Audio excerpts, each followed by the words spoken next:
All right, so are you ready to unlock some serious potential? I think so. Because today, we're diving deep into Napoleon Hill's Think and Grow Rich. Oh, yeah, I love that book. It's practically a Bible for success seekers, wouldn't you say? Absolutely a classic. But we're not just skimming the surface here. We're going deep, exploring its core principles, Okay. and seeing how those principles can apply to any area of your life, whether it's financial freedom you're after or aiming for the top in any field. I like it. What really grabs me about Think and Grow Rich is its origin story. Yeah. Yeah. It's not just some self-proclaimed guru spouting off. Right. It comes from the wisdom of Andrew Carnegie, Oh, wow.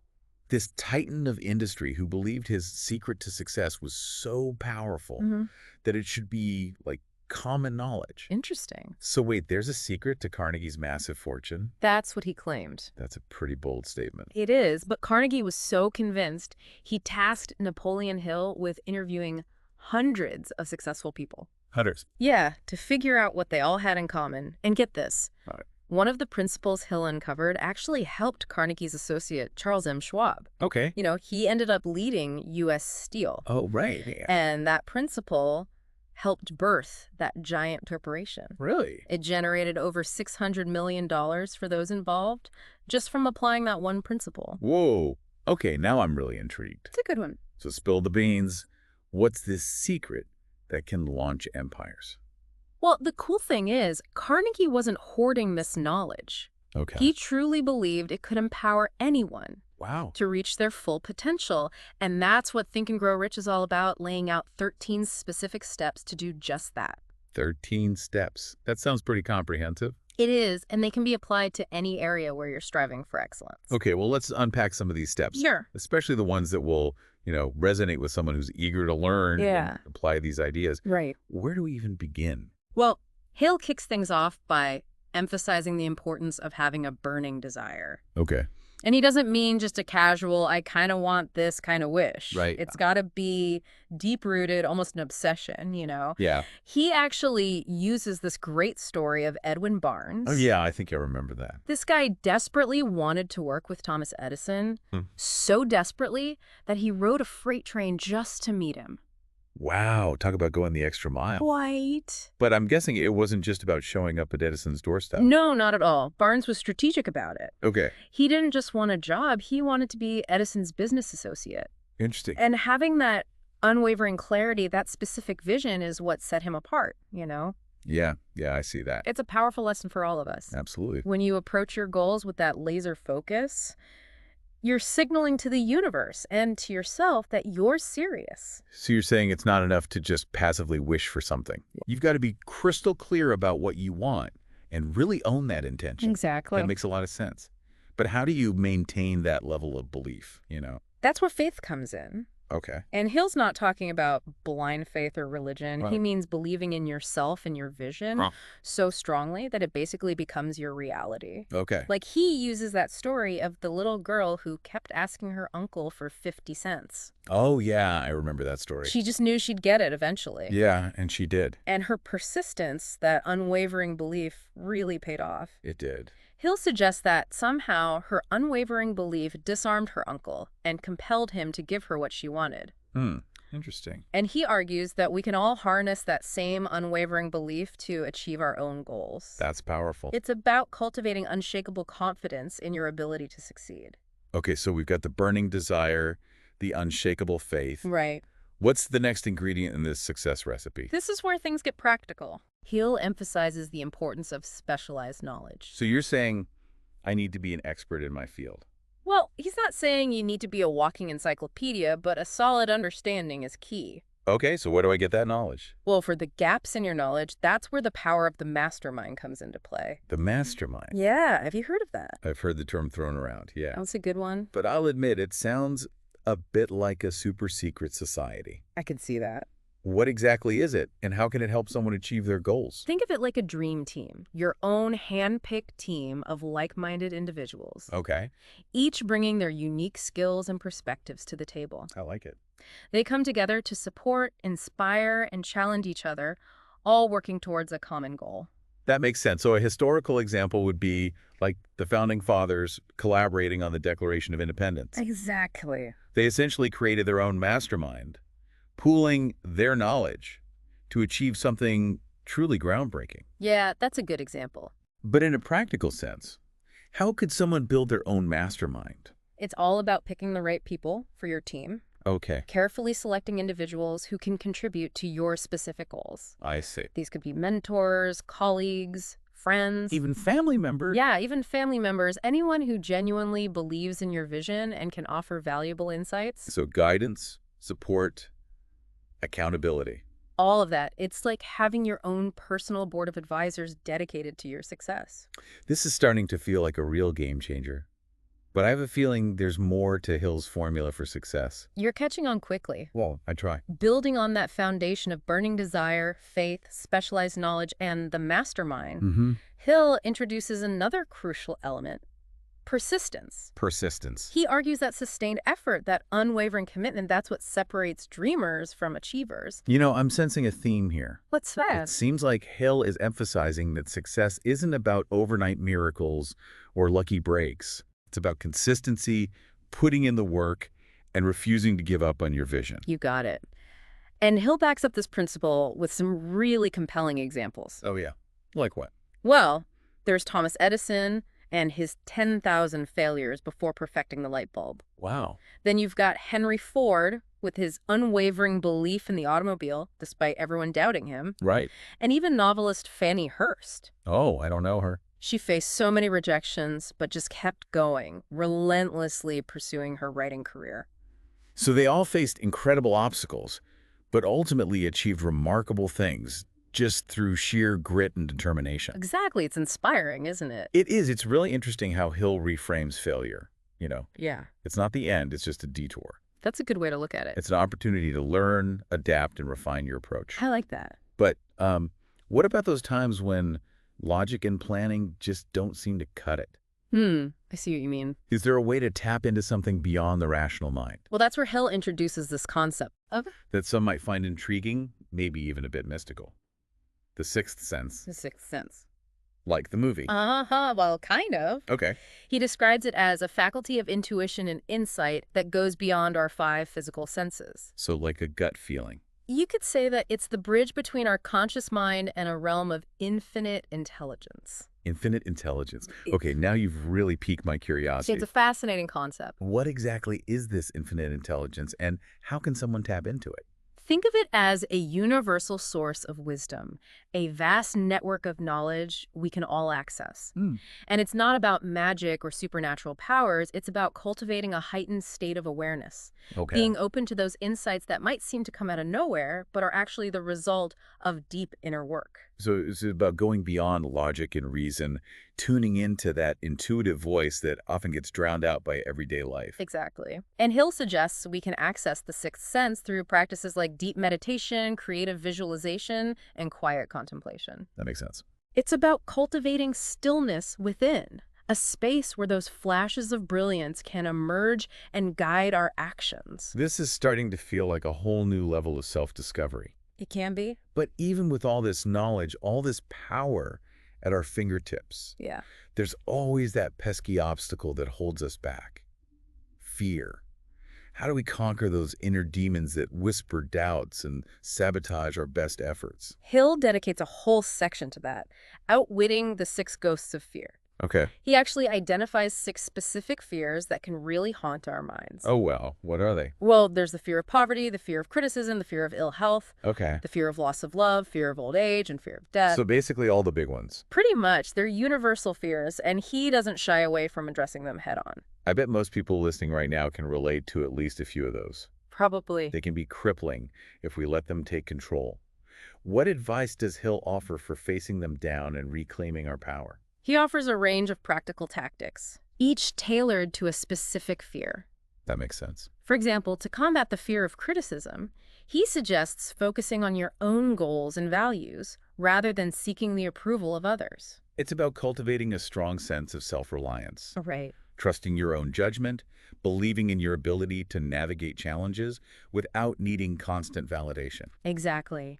And to overcome the fear of poverty, Yeah. he suggests cultivating a mindset of abundance, Abundance, okay. focusing on the resources and opportunities available to you rather than dwelling on what you lack. So shifting from a scarcity mentality to an abundance mentality. That's it. It's not just about managing money. Right. It's about managing your mindset around money. This is where it gets really interesting. Oh, so? It's like Hill is suggesting that we're not just passive recipients of fate. Mm-hmm. We're active creators Yeah, of our reality. precisely.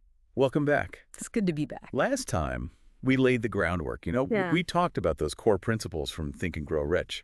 Burning desire, faith, specialized knowledge, Mm-hmm. and even that intriguing idea of the mastermind. I love that one. But now we're stepping into territory that some might consider a bit more. Unconventional. Yeah, unconventional. Sure, I know what you mean. You're talking about autosuggestion, right? Right. That one tends to raise eyebrows. It does. But when you understand, it can be incredibly powerful. Okay, so I'll admit, when I first heard the term, Yeah.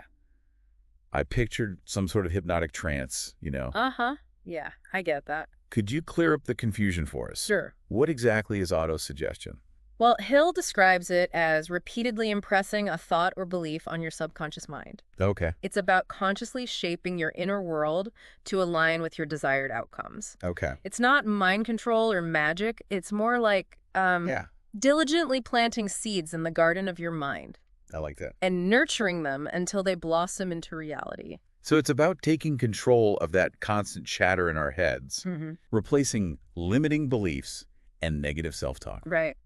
with affirmations and positive statements that align with our goals. That's it. It's not enough to just repeat affirmations mechanically, though. Okay. Hill emphasizes that you have to emotionalize them, charge them with belief. Okay, how do you do that? Remember the story of the little girl who kept asking for 50 cents? Yeah? Her unwavering belief, her repetition, it influenced her uncle's subconscious, Yeah. leading him to actually give her the money. It's like she reprogrammed his mind to give her what she wanted. Exactly. She was a master of autosuggestion without realizing it. Wow. But how does that apply to bigger, more complex goals? That's what I'm wondering. Hill says that by mastering autosuggestion, you can tap into infinite intelligence. Oh, infinite intelligence. Earlier, we talked about a universal wave of wisdom. Is that the same thing? It's a concept that requires an open mind. I can see that. Hill believed that this intelligence is accessible to everyone. It acts as a bridge between our limited conscious minds and a realm of limitless potential. Okay, so it's about consistently feeding your subconscious mind with empowering beliefs Yeah. until they become your dominant thoughts. Exactly. It's like we're reprogramming our mental software, That's a good way to put it. replacing those default settings of doubt and fear Right. with an upgraded operating system of belief and possibility. So are you saying that through autosuggestion, we can actually attract the things we need to achieve our goals? That's what Hill argues. Wow. It's as if we're sending out a signal to the universe, and the universe responds by aligning us with the paths to success. So it goes back to that principle of faith. Right. It's about cultivating a deep inner knowing that what you desire is not only possible, Yes, but it's already in motion. exactly.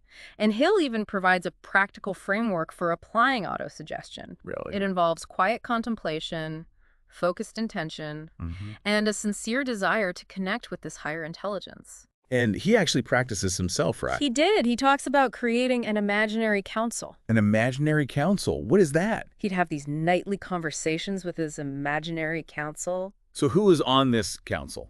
It was composed of figures like Lincoln, Emerson, and Edison. Whoa, so he's basically brainstorming with the greatest minds in history, You could say that.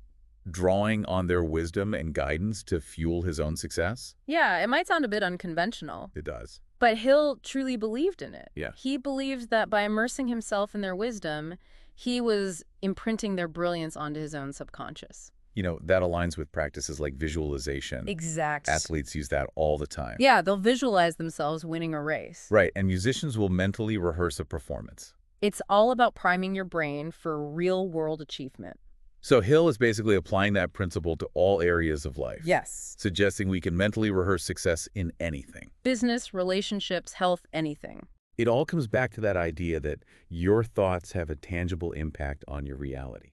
It's powerful still. You focus on expands. If you dwell on fears and doubts, you're more likely to attract those experiences. Right. But if you focus on empowering beliefs and positive expectations, You're creating a self-fulfilling prophecy of success. it's not about denying challenges or pretending everything is perfect. No. It's about choosing to focus on solutions, possibilities, and your own power I like that. to create the life you want. It's a choice we make every day. Okay, so we've got autosuggestion and this idea of choosing our focus, Right. these mental tools to help us reprogram our thinking and attract success. But how do we take all of this mental work and translate it into action? That's a great question. It's all well and good to have a positive mindset, Yeah. but if you don't take action, it's like having a Ferrari parked in the garage. I like that analogy. All potential, but no movement. So how do we get that Ferrari out of the garage? That's where the concept of a positive mental attitude comes in. Okay, PMA. It's the fuel that sustains you on your journey to success. You know, when I hear PMA, I think of those motivational posters. Yeah, I know what you mean. But what exactly does Hill mean by it? It's more than just thinking positive. Yeah. It's a state of mind characterized by optimism, enthusiasm, and an unwavering belief in your ability to achieve your goals. Even when faced with obstacles. Especially when faced with obstacles, it's about cultivating resilience. So it's not about ignoring challenges or suppressing negative emotions. Yeah. It's about acknowledging them, processing them, Yeah, and then reframing them as opportunities. exactly. Hill provides a lot of practical advice on how to cultivate and maintain a PMA. Okay, like what? Well, things like practicing gratitude, Okay. focusing on your strengths, Hmm. and surrounding yourself with positive influences.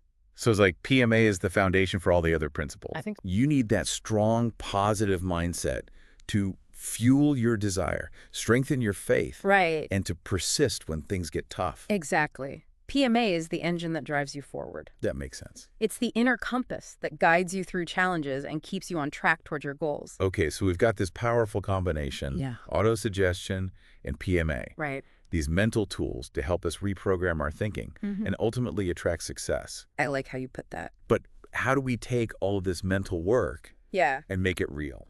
That's what we'll be exploring in the final part of our deep dive. Okay, I can't wait. We'll delve into Hill's practical strategies for Dun-dun. turning your vision into reality. So taking those powerful thoughts and beliefs Yes. and translating them into tangible results. That's what it's all about. Okay, so we've really explored some powerful concepts from Think and Grow Rich, haven't we? We have. It's a pretty dense book. Burning desire, faith, that specialized knowledge, the mastermind, even venturing into those more unconventional ideas. Right, like autosuggestion. Exactly. And the importance of, a positive mental attitude. All really important stuff. But now I think it's time to get down to brass tacks. Okay, I'm with you. How do we take all of this mental power, all these tools, Yeah. and actually turn it into real-world results? That's the question, isn't it? It is, and luckily, Hill doesn't leave us hanging. Right. He actually dedicates a big chunk of the book to outlining practical strategies. Okay. Strategies for bridging that gap. The gap between thinking and doing. Exactly. Between dreaming big and actually achieving those dreams. It's not always easy. So you're saying it's not enough to just sit around, Haha. visualizing success and chanting affirmations. Visualization is great, but We have to actually roll up our sleeves and get to work. Hill was all about taking action, but Right. it's not about blind effort either. Right. It's about working smart, channeling your energy into a focused plan that aligns with your goals. He talks about having a definite chief aim. Right. You remember that. Yeah, I remember that being a big deal in the book. That's where it all starts, having that absolute clarity about your goals. So it's about defining what you really want, Yes. both in the short term and the long term. And then actually creating a roadmap to get there. So it's not enough to just have a vague idea. Yep. You need to get super specific, almost obsessed with defining that destination. You could say that, think of it like setting coordinates on a GPS. Okay. If you don't know where you're going, you'll just end up driving in circles. Uh-huh. That's a good analogy. That definite chief aim, it acts as your guiding star, Your North Star. keeping you on course when things get bumpy. Okay, that makes sense. But even with a clear destination, Yeah, the journey itself can still feel overwhelming. absolutely. How do you break down those big, audacious goals into something manageable? Hill encourages you to think like an architect. Imagine building a skyscraper. You don't do it all at once. Exactly. You break it down into phases, smaller, manageable steps. Okay, I see that. So create those mini goals, celebrate each win, and use that momentum to keep going. It's like leveling up in a video game. Haha, exactly. Yeah. And Hill gives you a framework for organizing it all. Oh, no, well. He talks about setting deadlines, having clear metrics for success, and regularly reviewing your progress to make sure you're on track. So this is where discipline and accountability come in, right? It's one thing to have a plan, Yeah. but sticking to it, that's the real challenge. Especially when there are distractions and setbacks. That's why it's so important to have a good support system. Okay. Whether it's a mentor, a coach, a mastermind group, Right. even just a friend who holds you accountable. It's like having your own personal cheerleader, you know? Totally. Someone to remind you of your vision, celebrate your wins. And encourage you when you stumble. We all need that. We do, especially when self-doubt starts creeping in. All right, so we've got our goal, a plan, a support system in place. But what about when those unexpected roadblocks pop up?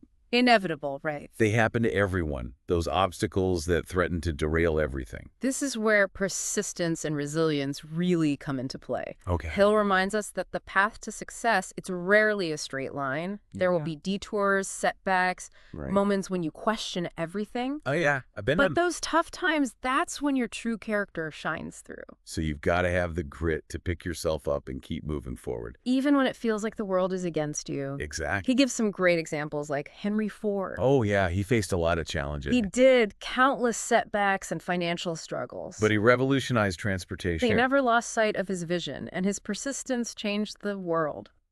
It's a good reminder that setbacks aren't failures. They're not. They're just opportunities to learn and adjust course. I like that. But, not everyone has that same drive. True. Some people might feel intimidated by all this talk of burning desire. And relentless pursuit of goals. Exactly. What about them? Hill acknowledges that not everyone is meant to be a high-powered entrepreneur. Right. And that's perfectly fine. Okay. Think and grow rich. It's not just about money or worldly success. It's about applying these principles to any area of life. Where you want growth, fulfillment, satisfaction. So maybe your burning desire is to write a book. Or master a new skill. Build stronger relationships, or just live a more balanced life. Exactly. It's about your own unique definition of success. I love that about Think and Grow Rich. It's versatility. The principles are universal, adaptable to any goal you have. Powerful stuff. As we wrap up this deep dive, I'm feeling incredibly inspired. That's good to hear. But I'm also, to be honest, a bit overwhelmed by all this wisdom. It's a lot to take in. It is. What's the key takeaway you want to leave our listener with? I think the most important message is that you are capable of anything you set your mind to. Wow, that's powerful. You have the power to make your dreams a reality. To overcome those obstacles and create a life that truly aligns with your values. It's all within your reach. That's amazing. So Think and Grow Rich. It's not just about money, it's about living a richer, more fulfilling life. In whatever way you define richness. And it all starts with a single step. It does. So ask yourself, what's that burning desire you've been putting off? What's that dream you've been hesitant to chase? What's the first step you can take today to make it happen? That's the challenge we leave you with today. Go out there and make it happen. Embrace those principles from Think and Grow Rich. Experiment with them. And see how they can transform your life. The potential for growth and success, it really is limitless. It is. Go get it.